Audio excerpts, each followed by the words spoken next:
আসসালামু আলাইকুম বন্ধুরা, সবাই কেমন আছেন? আশা করি সবাই ভালো আছেন। তো আমি আজকে আপনাদেরকে দেখাবো বিল্ডিংয়ের সাবস্টেশন রুমে PFI যে ফ্যানেল বোর্ডটি আছে, এই ফ্যানেল বোর্ডটি কেন ব্যবহার করা হয় এবং কি এটার কানেকশান কোত্থেকে আসে এবং কি ভিতরে কি কি থাকে, কিভাবে লাইন দেওয়া হয়, কিভাবে ওয়ারিং করা হয়।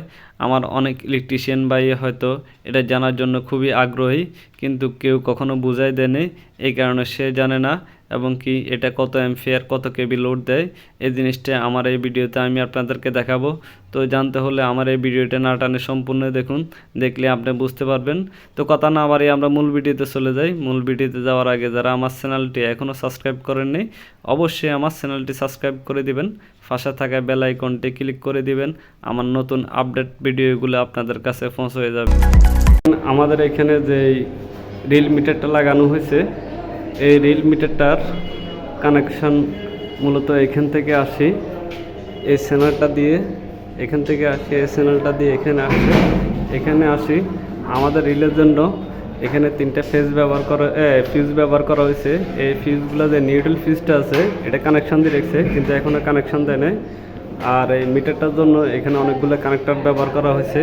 এই কানেক্টরগুলো এখান থেকে এই রিলের যে কানেকশানগুলো আছে, এখান থেকে যে রিল মিটারটা আছে এটার কানেকশানগুলো এই কানেক্টারে আসছে। এই কানেক্টারে যে হলুদ তারগুলো আছে, এটা মূলত আমাদের যে স্টার্টারের NONC কানেকশান যেগুলো আছে, যারা অটোম্যাগনেটিক স্টার্টারের কাজ করে তারাই বুঝতে পারবে। NONC কানেকশানের এই তারগুলো এখানে আসছে এই কানেক্টারে। আর দেখেন এখানে যে লাল তারগুলো আসছে, এই লাল তারগুলো মূলত হচ্ছে যে স্টার্টারের যে কয়েল কানেকশান আছে, আমি আপনাদেরকে দেখাইতেছি স্টার্টারের কয়েল কানেকশানগুলো, এই লাল তারগুলো এখানে গেছে।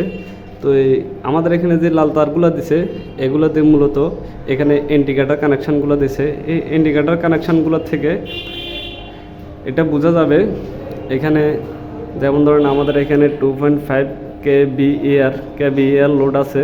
তারপরে এই ইন্ডিকেটারটা যখন জ্বলবে তখন 5 kVAr লোড উঠবে। তারপরে এখানে প্রতিটা আপনার লোডের উপরে নির্ভর করে কত kVAr লোড নেবে, কারণ এক সময় যখন যা লোড পড়বে তখন ওই ইন্ডিকেটারটাই জ্বলবে। আমাদের PFI প্যানেলটাতে এখনও লাইন দেওয়া হয়নি, তো এটা কত অ্যাম্পিয়ার সার্কিট ব্রেকার থেকে এবং কি কোত্থেকে পাওয়ার ফোনে আসছে আমি আপনাদেরকে দেখাইতেছি। তো আমার যে মিটার কানেকশানটা, এই মিটার কানেকশানটা আমি আপনাদেরকে দেখাইছি। এখন আমাদের এখানে যে স্টার্টার কানেকশানগুলো কোত্থেকে আসছে, কিংবা ক্যাপাসিটার যে কানেকশানগুলো আছে এগুলো কীভাবে আসছে আমি আপনাদেরকে দেখাইতেছি। তো দেখেন সর্বপ্রথম আমাদের এখানে আসে 3টা ফেজ অ্যাডজাস্ট হয়েছে, এই একটা ফেজ আরেকটা ফেজ। তো প্রতিটা ফেজের জন্য এখানে দেখেন আলাদা করে ফিউজ দেওয়া হয়েছে। একটা ফেজের থেকে 4টা করে ফিউজ ব্যবহার করা হয়েছে। ফিউজ বলতে এটা কাট আউট সিস্টেমের ভিতরে একটা ফিউজ আছে, এই ফিউজগুলো এখানে ব্যবহার করা হয়েছে। তো দেখেন এখানে প্রথমে আমাদের যে স্টার্টারটাতে কানেকশান গেছে, এটা হলো যে আমাদের 50 অ্যাম্পিয়ারের একটা স্টার্টার, আর এটা 50 আর এটা হচ্ছে 100। তো এখানে একটা ফেজ থেকে দেখেন 4টা ফিউজ বার হয়েছে।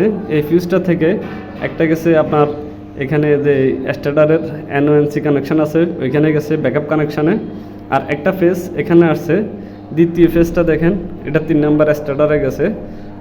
তৃতীয় ফেজটা এটা আমাদের যে 100 অ্যাম্পিয়ারের স্টার্টারটা আছে ওটাতে কানেকশান গেছে। তো এখানে সবগুলোই প্যারালাল করে ফেজগুলো দিছে, মানে একটা ফেজে 3টা করে ভাগ করছে, 3টা স্টার্টারে ওইভাবে কানেকশান দেওয়া হয়েছে। তো আমাদের ফিউজগুলো দেখেন, প্রথম যে আমাদের স্টার্টার কানেকশানের যে ফিউজগুলো আছে এটা হচ্ছে 20 অ্যাম্পিয়ারের, পরেরটা আছে 63 অ্যাম্পিয়ার, তারপরেরটা আছে যে এটাও 63 অ্যাম্পিয়ারের, এটা হচ্ছে 80 অ্যাম্পিয়ারের। এটা 80 অ্যাম্পিয়ারের যেটা আছে এটা হচ্ছে আমাদের 100 যে স্টার্টার যেটা আছে ওটার জন্য।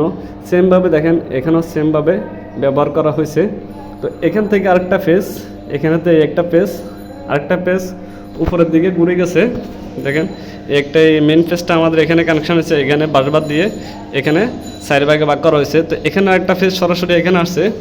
এখান থেকে দেখেন উপরে আমাদের আরও 4টা স্টার্টার আছে, এই স্টার্টারগুলোতে কানেকশান আছে। তো এখানে দেখেন এই একটা ফেজেরও 4 ভাগ করছে, 4 ভাগ করে সেম কানেকশান দেওয়া হয়েছে। এখানে আরেকটা ফেজ, এটারও সেমভাবে ভাগ করা হয়েছে, এই ফেজটারও সেমভাবে ভাগ করা হয়েছে, 4 ভাগ করা হয়েছে। তো তো দেখেন আমাদের এখানে মূলত যে স্টার্টারগুলো ব্যবহার করা হয়েছে, এই স্টার্টারগুলো কোত্থেকে মানে স্টার্টার থেকে কোত্থেকে কানেকশান দেওয়া হয়েছে, এখানে দেখেন কতগুলো ক্যাপাসিটার দেওয়া হয়েছে। তো আমি আপনাদেরকে একটু ক্লিয়ার করে দেখাইতেছি। তো আমাদের এখানে দুইটা ক্যাপাসিটার ব্যবহার করা হয়েছে। প্রথমে নিচে যে ক্যাপাসিটারগুলো আছে আমি আপনাদেরকে ক্লিয়ার করে দেখাই। এখানে দেখেন দুইটা ক্যাপাসিটার দেওয়া হয়েছে, একটা ক্যাপাসিটার ভিতরে একটা ক্যাপাসিটার, তারপরও বিস্কানে সেমভাবে দুইটা ক্যাপাসিটার, একটা বড় আর এখানে একটা।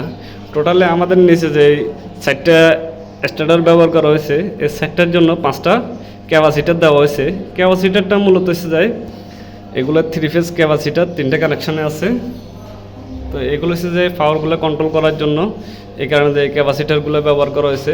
তো আমি আপনাদেরকে ক্যাপাসিটারটা আসলে দেখানোর জন্য চেষ্টা করতেছি, কিন্তু এটা অনেক ভিতরে, এই কারণে ক্লিয়ার দেখাতে পারতেছি না। তো যাই হোক, আমাদের সেমভাবে দেখেন এখানে উপরেও 4টা স্টার্টার ব্যবহার করা হয়েছে। 4টা স্টার্টার জন্য এখানে দেখেন 4টা ক্যাপাসিটার ব্যবহার করা হয়েছে। এখানে একটা, এখানে একটা, এখানে একটা, এখানে একটা, 4টা ক্যাপাসিটার ব্যবহার করা হয়েছে। এই ক্যাপাসিটারগুলো মূলত কাজ হয়েছে যে আপনার যখন পিএফআই প্যানেলের যে কন্ট্রোলটা মানে পাওয়ার কন্ট্রোলটা, এই কন্ট্রোলটা করে এই ক্যাপাসিটারগুলো স্টার্টার থেকে কানেকশান যায়। এখানে কত কেভিএআর উঠবে সেটা এখানে দেখানো হবে। আমাদের মিটারও রিডিং দেখাবে কত কেভিএআর এখানে লোড আছে। তো এখন আমি আপনাদেরকে দেখাবো আমাদের যে এই পিএফআই প্যানেলের যে পাওয়ার পয়েন্ট কানেকশানটা আসছে, এটা কোত্থেকে আসছে আমি আপনাদেরকে দেখাইতেছি। তো দেখেন পিএফআই প্যানেলের যে 3টা ফেজ আসছে, এই ফেজগুলো মূলত দেখেন আমাদের এলটি যে প্যানেলটা আছে, এলটি প্যানেলটা থেকে আসছে। এখানে লাইন দেওয়া আছে। তো এলটি প্যানেলে এখানে আমাদের যে 300 অ্যাম্পিয়ার যে সার্কিট ব্রেকারটা আছে, এটাতে আসে ডাইরেক্ট এই ট্রান্সফর্মার থেকে লাইনটা 300 অ্যাম্পিয়ার সার্কিট ব্রেকারে ঢুকছে। আমার আরেকটা ভিডিও করব, ওই ভিডিওতে আমি বিস্তারিত দেখাবো এসটি মিটার থেকে ট্রান্সফর্মারতে কীভাবে লাইন আসে, ট্রান্সফর্মার থেকে এবং কি এলটি প্যানেলে কীভাবে লাইন আসে, এলটি প্যানেল থেকে পিএফআই প্যানেলে কীভাবে লাইন যায়। তো আমি আপনাদেরকে বোঝানোর জন্য বলতেছি। এখানে দেখেন 200 অ্যাম্পিয়ার যে সার্কিট ব্রেকারটা আছে, এটা 200 অ্যাম্পের। এই 200 অ্যাম্পের যে সার্কিট ব্রেকারটা আছে, এটা থেকে আমাদের পিএফআই প্যানেলে লাইনটা গেছে। তো এখন আমরা এই সার্কিট ব্রেকারটা উঠে দিব। এই সার্কিট ব্রেকারটা উঠে দিছি। উঠে দেওয়ার পরে দেখেন আমাদের পিএফআই প্যানেলের যে কানেকশানটা আছে, এটা এখানে অলরেডি চলে এসছে। এখানে আমাদের কেভিআর কোনো লোড আসে নাই, এই কারণে C-00 আসতেছে।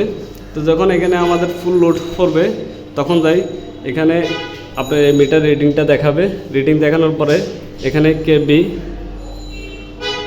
এয়ার যে লোডগুলো আছে, ইন্ডিকেটারগুলো জ্বলবে। যখন যত কেভিআর উঠবে তখন ওই ইন্ডিকেটারগুলো জ্বলবে। এই হলো আমাদের মূলত পিএফআই প্যানেলের একটা ওয়ারিং কিংবা লোড সম্বন্ধে আপনাদেরকে আমি একটু ধারণা দিলাম।